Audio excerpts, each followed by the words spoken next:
Welcome back to my channel. I'm Amanda, and today I am doing Forgeries on the 4th with my counterfeit kit challenge. I will have the blog and the Facebook group linked below, and I'm getting started right away. So I pulled out this plaid pink piece of paper because it's the same kind of pink as one of the pieces of paper in the inspiration kit from Coco Daisy, and it had some mixed media looking script on it, so that's what I did. I didn't use a block for that because I wanted it messy. And then the ink wells and calligraphy and all sorts of artsy stuff was really prominent in this, so I'm going to use that on here. So I'm making a mask for the ink well, but I'm not going to use it for the quill. I thought I was going to, but then I decided I was going to use pink instead of black. So I was going black, no, pink. Let's use pink. There's lots of color in this kit, so using the pink really works. This is picked raspberry, and yep, that's what I want. I just wanted to double check it was a color that I wanted. It's gonna look a little bit different on the pink, but that's okay. And then I'm going to stamp it. I decided I didn't need to mask it. And a super cute. And I'm going to pull out some ink splotches from the stamp set. The stamp set came with a magazine, and then just picked raspberry again. And this time I am going to use the mask that I made and stamp. And all sorts of other places because, oh, why not? And then I'm not sure what I'm going to use this for, but obviously not a full piece of paper, so not a full layout. So, but I thought it would be cute, and it jazzes up this piece of paper. There's a close-up here. And then in the inspiration kit, there was also a rainbow piece of paper that had create in white, like almost translucent white across the top. So I'm gonna do a create across the side here. Well, I think it was across the side on the other one too. And this is a Tracy Reed paper from her Fierce collection, and it's so cute. I'm so excited to have a large format printer now because I get to print things like this instead of them being on 8.5 by 11. So, yay! So, almost the whole crate. I'm going to try this letter alpha stamp that I got from Studio Calico. I haven't actually used it, so I was just making sure it was going to stamp nice, and it will totally stamp nice. This is Gina K white pigment ink, and so on it goes. I need to do this, I think it's 3 times before it gets a nice look to it. That R dries really light though. I might have to go back in and do the R again. You can still see it. It's just the way that blue is. The blue has a little bit more white just feathered into the rainbow stripe. And so well, you can see right now that R is kind of disappearing, but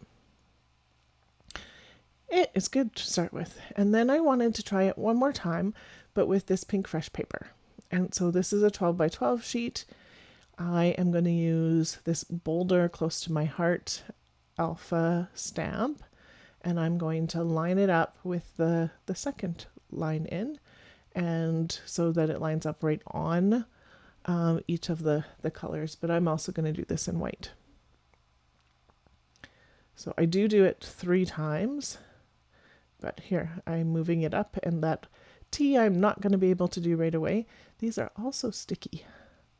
Both of the alphas are really sticky. And then I'm like, oh, the T is not going to work. Yep, not going to work. That's okay. We're going to start with the first part of the create, and I'm going to stamp it 3 times. I don't make you watch me do it 3 times because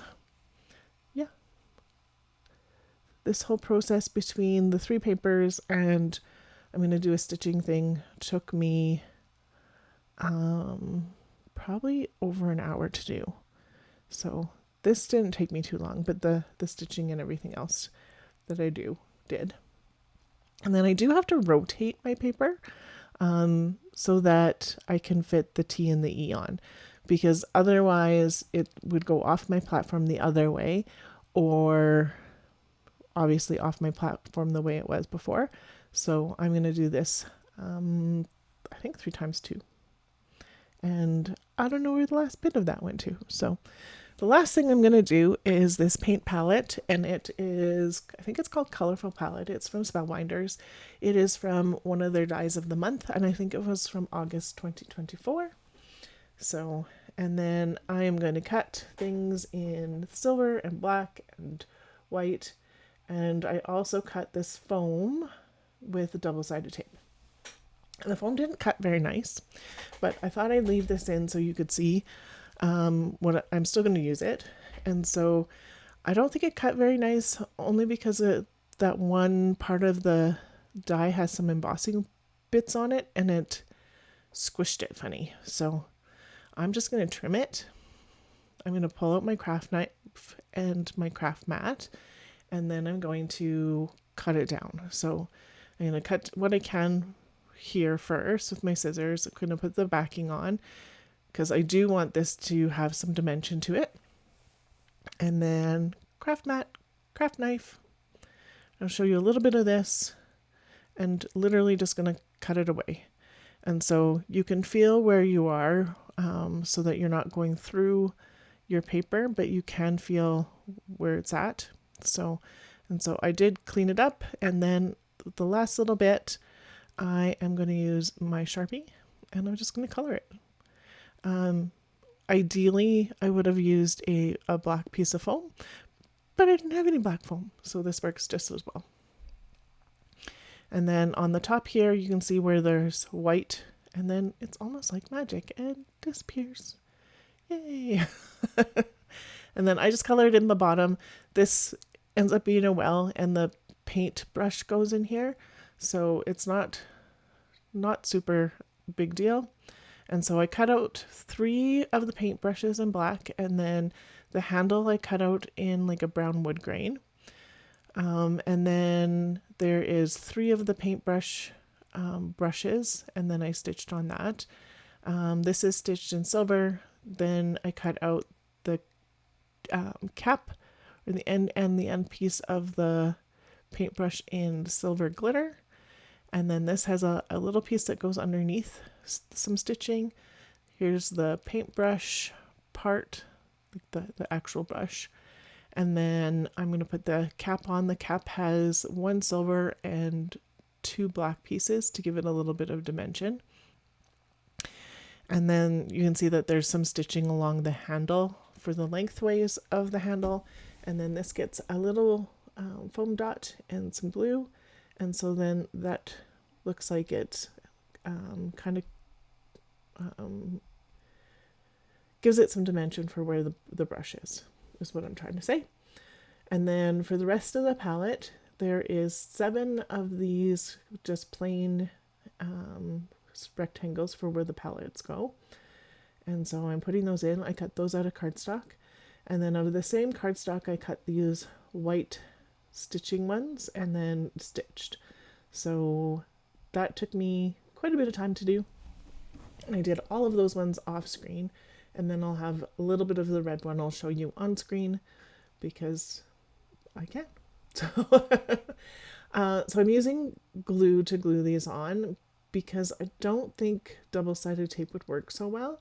Maybe the score tape would work pretty good, but this works for the glue. So, and then this is DMC floss. It's a red. I'm not sure which red it is. And I literally am going to go up through the middle and down and up through the middle and down all the way around to make that starburst kind of pattern.